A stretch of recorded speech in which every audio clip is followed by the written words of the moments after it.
52 compared to thousands, and we're doing a tremendous job. And as you know, a big part of that job is ISIS, certainly the biggest, and Al-Qaeda, and we got them down very low numbers. We'll have that totally taken care of in a very short period of time, and we'll see what happens. The Taliban wants to make a deal. We'll see if they want to make a deal. It's got to be a real deal, but we'll see if they want to make a deal. And they don't want to make a deal because you're doing a great job. That's the only reason they want to make a deal. So I want to thank you, and I want to thank the Afghan soldiers for really, I've spoken to a lot of you today. You say they're really fighting hard. I was very impressed with that, actually, so I want to thank you. And General Milley, again, to be at Bagram Air Field. I've heard so much about it. It's an incredible place. This is some airfield, some fortress. I want to thank all of the Afghanistani troops. We have a lot of them here, actually. We have a number of them standing around, saying hello and waving, and we appreciate it. And I also say to you, just at ease, let's just enjoy ourselves for a couple of minutes. I'm going to introduce a few people. But there's nowhere I'd rather celebrate this Thanksgiving than right here with the toughest, strongest, best and bravest warriors on the face of the earth. You are indeed that. You know, when I took office, you can believe it, almost 3 years ago, we were very depleted. Our military was depleted in terms of equipment. You see, right? They're all shaking their heads. That's right. We have all those brand new planes and brand new helicopters and brand new ships being built now, brand new incredible submarines. Probably the most powerful submarines, probably the most powerful weapon in the world is what we're building. The form of submarines, nothing's even close. But we have things that nobody's seen, nobody's heard about, and we'll keep it that way. But we've spent $2.5 trillion, very close to that number, and very shortly we'll get $2.5 trillion. And while I don't know that, you know, what that does to my budget, because I'm a budget person, we don't have a strong military budget, don't matter much, do they? You don't have to worry about budgets. So with what's going on in the world today, very important. $2.5 trillion.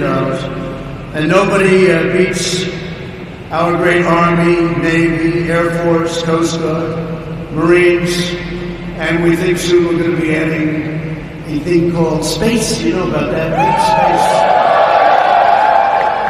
Space. We're going to have space covered very well. We're covering it now, but we have to cover it to a much greater extent. And you'll be hearing about that in the coming days and weeks. I've just come from serving Thanksgiving dinner to some of you. I recognize already some of you in the audience. And with General Milley and the folks. And we had a good time. I then got down, I sat down, I had a gorgeous piece of turkey. And I was all set to go, and I had some of the mashed potatoes, and I had a bite of mashed potatoes. And I never got to the turkey because General Milley said, come on over, sir, let's take some pictures. I never got to my turkey. It's the first time in Thanksgiving that I've never had anything called turkey. But that's okay. But it looked awfully good, I have to tell you. I should have started with that instead of the mashed potatoes. I made a mistake. But I hope everyone enjoyed the fantastic meal. It certainly did look good, and hopefully everyone can get some well-deserved rest this holiday. Your family, they're home, and they love you so much. We flew 8,331 miles to be here tonight for one simple reason, to tell you in person that this Thanksgiving is a special Thanksgiving. We're doing so well. Our country is the strongest economically it's ever been. We have never done so well. We have the greatest economy anywhere in the world. So it's nice to know that you're fighting for something that is doing well as opposed to something that was not doing well just a number of years ago. Our stock markets reached the highest level ever in the history of the exchanges, all three. If you look, all three. It's incredible. It's incredible what's happening. It just broke the record. I think it's close to 130 days, so we're less than 3 years. And 130 times we've broken the all-time record. And to me, that doesn't mean an all-time record. It means something different. It means jobs. It means 401ks. People come up to me with their 401ks. They say, sir, you made me look like a genius. Thank you very much. You know, they're up 78%. They feel good.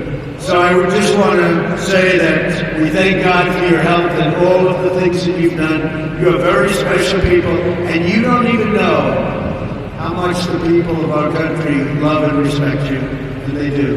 That's why we are just bringing the message. The courageous American warriors in Afghanistan and across the region are leading the fight to vanquish America's enemies and defeat forces of radical Islamic terrorism. I would say it so often during the campaign, that's what we're doing. Together we're making tremendous progress. Just a few weeks ago, as you know, and as President Ghani mentioned, U.S. Special Forces brought the world's #1 most wanted terrorist to justice. When the President said more important than Osama bin Laden, I would say that, look, different in a way, he was an organizer. Al-Baghdadi was an organizer. He was the founder of ISIS. He was the father, if you want to call him that, of ISIS. I think he wasn't so happy 3 weeks ago when he saw those incredible 67 men, in that case, just come pouring down onto where he was staying, and that didn't work out too good. And we have a new national hero. You know who that is, right? Conan. Conan is our new great hero. And Conan was in the White House the other day, you might have seen it. And it was something. But the animal known as al-Baghdadi, the founder, the leader of ISIS, the man that was trying to reinstitute ISIS because we have 100% of the ISIS caliphate in Syria is now ours. He is dead. His second is dead. His third, we have the sights on the third. I think the third doesn't want the job. The third is saying, you know what, maybe I'll go work in a store or something. But Baghdadi was a savage and soulless monster who raped, tortured, and slaughtered the innocent, including many, many Americans. When you saw those folks, those great people, in the orange jumpsuits, oftentimes standing on a beach with a thug behind him and a big knife. That was all al-Baghdadi, but he's gone. The American warriors hunted him down, they executed a masterful raid, and they punched his ticket to hell. That's what happened.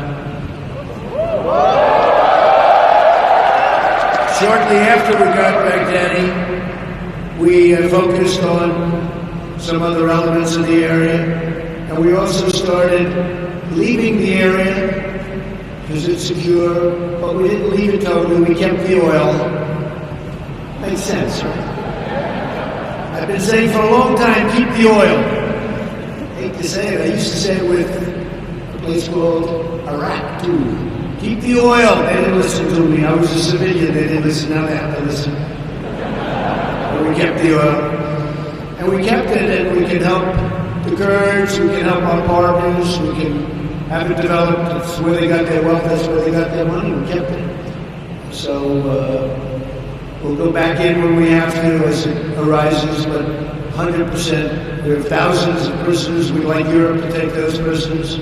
They have not stepped up to the plate at all. Many come from France, many come from Germany, they come from different countries in Europe. They have not stepped up to the plate. That's not good. We have to talk to them, John. They should be taking those people back and trying them. And if we didn't do it, they'd go back to France, and they'd go back to Germany and to UK and to all of the places where they came. That's where they want to go back.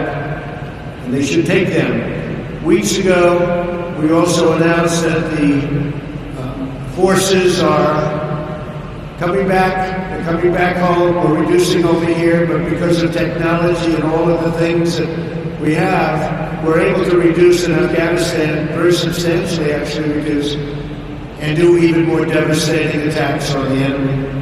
So that's part of the $2.5 trillion that we have coming. Finest equipment in the world. We build the greatest equipment anywhere in the world by far. And we're selling that equipment now to many, many countries that are our allies. The enemies who decide usually not to do it. History has said, don't sell the good equipment to the enemy.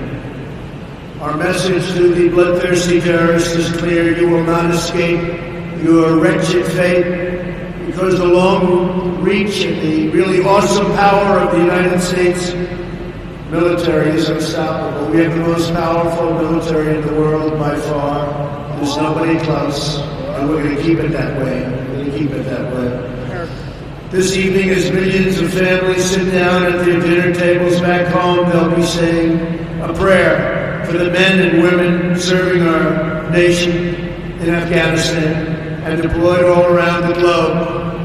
Great men and women all around the globe. Many are coming home.